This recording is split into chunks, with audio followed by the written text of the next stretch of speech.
good morning, everyone. First of all, I would like to thank the organizer for such a nice conference.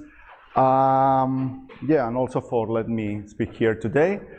I have to apologize in advance if I go faster than I would like, but otherwise I'm not sure I will succeed. First of all, I have to say that this is joint work with Yair Hayut and Menachem Magidor. And basically, our aim today is to explore the connections between reflection theorems and large cardinals in the region between the first supercompact and Bopenka principle. So let's start with reflection. As all of you know, this is an essential property of the architecture of the universe, as it was shown by Levy and Montet.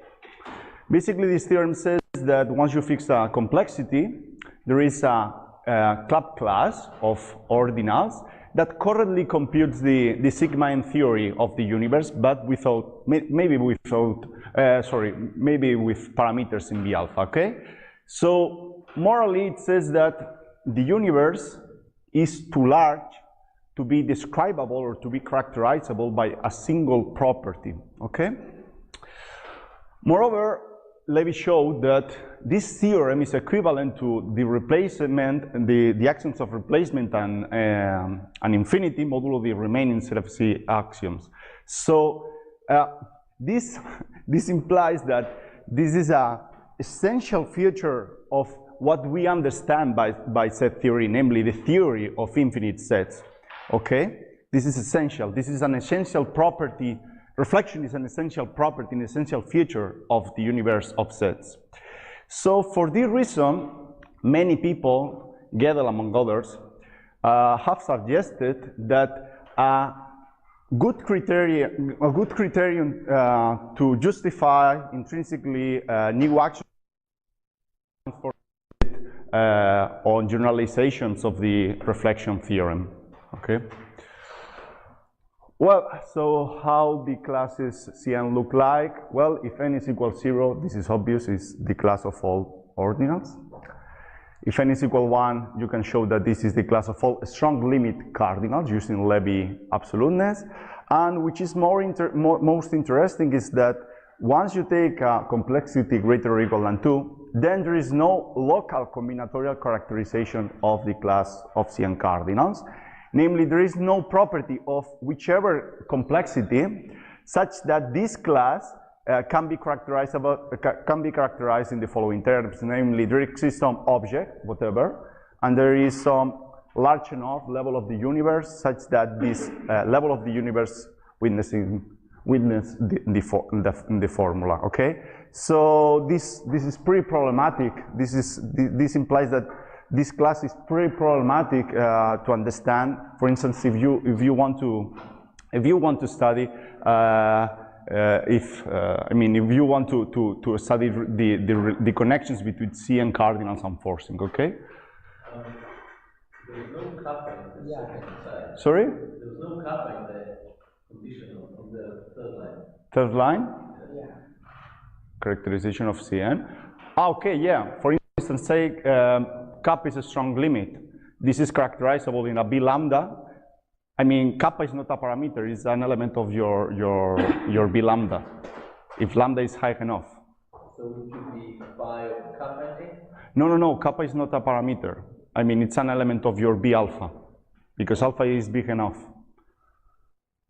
Okay, kappa is a strong limit, is a property which is characterizable in a big enough B lambda, without putting kappa as a parameter, because kappa is already an element of B lambda. Okay, so for this reason it doesn't appear. Okay, so some easy properties. The first one is obvious. Once you have more correctness, you have this inclusion. This class is also pi n definable, but not sigma n. And finally, well, this is also obvious. You have that every Cn plus 1 cardinal is the limit of Cn cardinals. So now we are going to discuss what happens when large cardinals meet Cn cardinals. These large cardinal notions were due to Bagaria, and well, at first sight, it seems it seems a game, but we will show that these cardinals plays an essential role in the to understand the region between the first supercompact and Bopenka. Okay, so let's consider the class of CN measurable cardinals. CN measurable cardinals are simply measurable cardinals, but the elementary embedding witnessing it is also a CN cardinal. Okay, so in the same fashion, you can define the notions of CN strongness, CN supercompactness, CN extendability, and so on. Okay, these two notions are of special interest in this talk. Okay, well, trivial observation is that a CN large cardinal is already a large cardinal. This is obvious.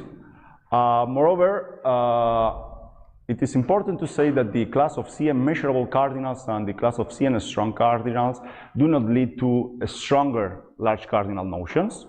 And you can easily show this using the following argument. Suppose that kappa is measurable and let large enough CN ordinal, okay?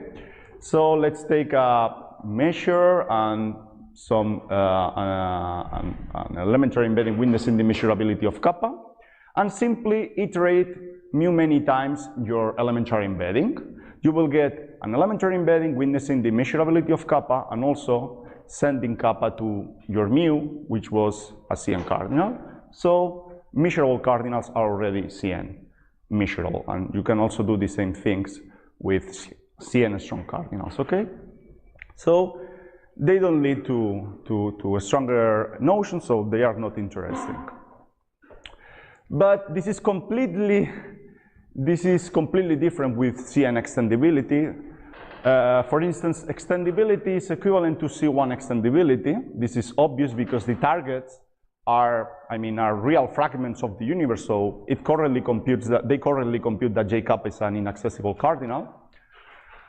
Also, CN extendable cardinals are sigma n plus 2 correct, and they are pi n plus 2 definable. So if you use both items, you will conclude that any CN extendable cardinal is limit of CM extendibles, where m is less than m. So in particular, they form a hierarchy, an increasing hierarchy in terms of consistency strength. Okay? As we will show in a minute, this is deeply connected with reflection, with generalizations of the reflection theorem. Okay? Nice. Well, what about CN supercompactness? Well, in this case, instead of answers, we have questions. Okay? So first of all, it is not clear if supercompactness is equivalent to C1 supercompactness. Notice that the trick of using the iterated ultrapower is not going to work because the last target is not even close. Okay? So it's not going to work. What about the correctness of CN supercompact cardinals? Are they sigma m plus 1 correct? Notice that this is the case for n equals 1 because C1 supercompact cardinals and these cardinals are sigma 2 correct. But what about higher levels? In third place, you can ask, do they form an increasing hierarchy or not? And finally, let's try to explore their relations with in the class of CN extendable cardinals, okay? These are an account of the possible questions. Well, but now we must answer the main questions. Where did these cardinals appear? Or in other words, why are they worth to be studied, okay? Well, this is connected with large cardinals and large cardinals between the first supercompact and Bopenka principle. As all of you know, there is a prominent region of the universe, which is the region between the first measurable and the first supercompact, and the reasons are obvious. Many results in the theory and mathematics comes from these cardinals. So, in this regard, Magidor, in the 70s, if I'm not wrong, discovered two of the main possible configurations of that region. Namely, he showed that if you start with either with a strongly compact or with a super compact, you can build a generic extension where the first strongly compact becomes the first measurable, or the first super compact becomes the first strongly compact cardinal. Okay?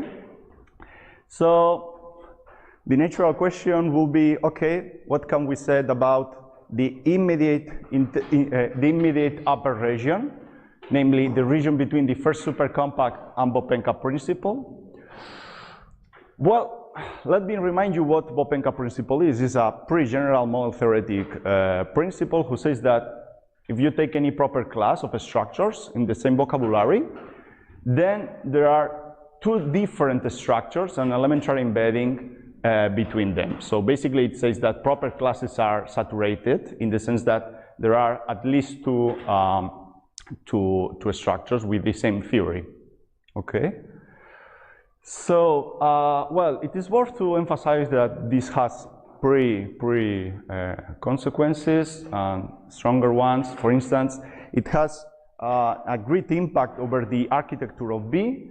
It implies that the extendable cardinals form a stationary proper class, and moreover, it implies that any strong logic has has all of the properties that has well, many of the properties that have first order logic, namely every strong logic has a compactness number, a Löwenheim-Skolentarski number, and so on. So you can think about Bopenka as the definitive reflection principle. So on this regard, Bagaria have many results. He gave a level-by-level equivalence of BP, and for understanding that, it is worth to mention the characterization of Magidor, of supercompactness due to Magidors that have appeared so far. Namely, supercompact cardinal is characterized by the reflection of this class, of the class of the B lambdas, which is a pi1 definable class. Okay, so for every lambda there is a lambda bar, an elementary embedding between B lambda bar and B lambda. Okay, we have also showed that joined with Bagaria that the CN extendable cardinals are characterizable using the same template, but assuming that your cardinal is more correct. So they are not ad hoc actions in some sense. So they are the natural model theoretic strengthening of supercompactness. Nice. So for this reason, it's not weird to have the following characterization, also due to Bagaria and other authors, that supercompactness is equivalent to Bopenka principle restricted to pi1 definable classes. And moreover, Bagarian alone showed that this is also true for the other complexities, but instead of supercompactness, the large cardinal that appears is CN extendable cardinals. Okay, so this this is a trivial corollary from this, namely Bopenka principle is equivalent to the existence of CN extendable cardinals for every n. And what is important is that this shows that the canonical representatives of the large cardinal region between the first supercompact and Bopenka are CN extendable cardinals. Okay? So in this talk, we are interested to study the connections between supercompactness, CN supercompactness, and CN extendability. So we, roughly speaking, we like to do a Magidor-like study of this region. Okay. Nice. So let's try to answer these questions that were posed by Bagaria and Sapournis and other authors, namely, is supercompactness equivalent to C1 supercompactness? Do they form an increasing hierarchy? And try to explore the relations with the class of CN extendable cardinals. Well, so on this regard, we have proof two results. The first one says that if you assume that GCH holds and you take a supercompact cardinal, then there is a forcing extension where kappa remains supercompact, GCH holds, and there is a strong failure of C1 supercompactness, namely there is an elementary embedding there is no elementary embedding whose target is closed by omega sequences, and J kappa is a limit cardinal. Okay, so a strong failure of C1 supercompactness. So yeah, the answer is no, they are not equivalent. And okay, working a little bit, you can also build a model with the first measurable below the first strongly compact, below the first supercompact, and below the first C1 supercompact. Okay. So well, the second result, main result that we have shown is that if you assume that a kappa is Cn supercompact, and moreover you also assume that carries a Sn fast function, namely a weak form of labor function, but witnessed by Cn supercompact embeddings, then you can build a model with the first Cn supercompact is the first strongly compact. Okay, so in particular, they do not form an increasing hierarchy, and moreover, consistently we know that the class of Cn supercompact, the first Cn supercompact cardinal is below the first extendable. Okay? Inconsistencies. Yeah, inconsistencies. Okay? Okay, and working a little bit, you can get the definitive result in this regard, namely, if you assume that there is a C omega extendable, which is for sure a schema, you can get that the first strongly compact is the first C omega supercompact. Okay, so let me give you a sketch of both results. First of all of you know that it's a classical theorem that above a strongly compact square has to fail. So if you force at many places below a supercompact cardinal many square sequences, you will get that this is the first supercompact or the first strong compact, whatever. So you can ask how many square sequence can afford a supercompact cardinal or strongly compact cardinal. You can show that stationarily many is fine. Okay, this is doable using labor functions. Okay, a labor function. But for sure, this is optimal. Well, it's close to be optimal in the sense that there is no way to do this in a clap. Okay, because otherwise you will upwards reflect the information and you will mess up everything. Okay, so our main result strongly relies in the following proposition. So assume GCH holds, and assume that you fix any cofinality, any regular cardinal below kappa, and assume that a square theta holds for every theta here, cofinality less than or equal than lambda. Then in that model there is no elementary embedding whose target is closed by lambda sequences, and J kappa is a limit cardinal. Okay? Why is that? Okay, assume that such embedding exists, and notice that J kappa has to be a cardinal with cofinality greater than lambda because the target is close enough, and J kappa M thinks that J kappa is regular, so you already have this equality. Well, by elementarity, for every theta here there is a square theta sequence in M, and since J kappa is a limit cardinal with, this has to be J kappa, with cofinality greater than lambda, then you can take theta being a real cardinal above kappa and below J kappa. Okay? So you have a square theta sequence in M, and we will like to show that this is already a square sequence in B. And for this, let's show that M correctly computes successors. Okay? So let mu this cardinality. For sure, this is a real cardinal. It's a real cardinal with cofinality greater than lambda because it is regular in M. So by the GCH pattern, you have that the successor of theta is theta to the lambda because theta has a cofinality less than or equal than lambda. This is also true, and this is true because mu has cofinality greater than lambda. So you have shown that this is true, so this square sequence is a real square sequence, so you have messed up supercompactness. Okay? So the ingredients for the proof of the main theorem are the following. Let a lever function and force with an instant support iteration square sequences in a sparse and offset. Then, using the fast behavior of L, you can show that this iteration preserves supercompactness and the GCH pattern. And finally, use the proposition we proved so far. Okay? So, let me sketch the proof of main result 2. First of all, it is worth to comment or to discuss the main difficulties that which are related with the preservation of CN supercompact cardinals.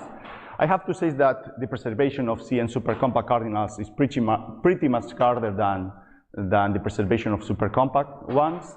For instance, they are not derivable by measures, but by long extenders. But this is not a big deal. But this is not the big deal. I mean, the big deal is that there is no standard characterization of the class of CN cardinals, okay? Well, let me show you, let me be more precise. I mean, there are two possible strategies once you want to study preservation of CN supercompact cardinals. The first one is try to naively leave the embeddings. And the second one, try to define extenders in the generic extension. So let your favorite elementary embedding and lift it. You can do it if P is an instant support iteration. This is not a big deal. And this is also doable using fast behavior of your fast function. And also this is true because, I mean, you're forcing up to kappa, so J kappa will still be CN as the forcing is mild. So this is not a problem. But the problem is that there is no guarantee that this is definable in your generic extension. Okay, this is important. If J kappa was a small cardinal, for instance, if J was a measurable embedding, then this is doable using diagonalization or distributiveness arguments. But here, J kappa is big, so this is not going to work, okay? So, in conclusion, somehow you have to build by hand, you have to handmade generics for this thing, okay? This factor forcing, this quotient. So let me sketch the second strategy. Try to define the extender in the generic extension.